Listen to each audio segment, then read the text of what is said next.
Vasario 16 dieną Prienų kultūros ir laisvalaikio centro foje buvo atidaryta tradiciniai 23 kartą surengta Prienų krašto meno kūrėjų darbų paroda.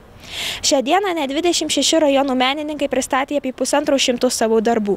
Parodoje eksponuojami tapybos, grafikos, fotografijos, tekstilės, skulptūros, keramikos, metalų, plastikos ir laikomosios dekoratyvinės dailės darbai. O mes palinkėsime ateinančiais metais Prienų rajonų menininkams nepristigti idėjų ir į kultūros centrą sugrįžti su naujais darbais. Kviečiame apsilankyti. Ir kodėl buvo pasirinkta būtent šią parodą rengti vasario 16 dieną?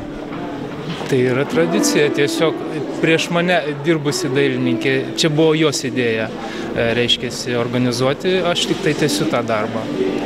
Kieno darbai eksponuojami šioje parodoje?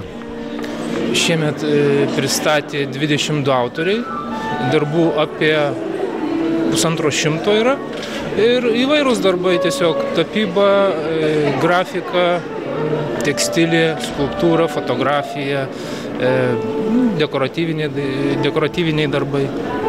O kokia tematika vyrauja darbuose? Įvairi. Tiesiog gal daugiau tapyboje peizažai, gėlės, natiurmortai. Algimanto skulptūroje daugiau yra tokia, baltiškos, tai yra, kas mums lietuviam tikrai aktualu šiemet, iš viso dabar.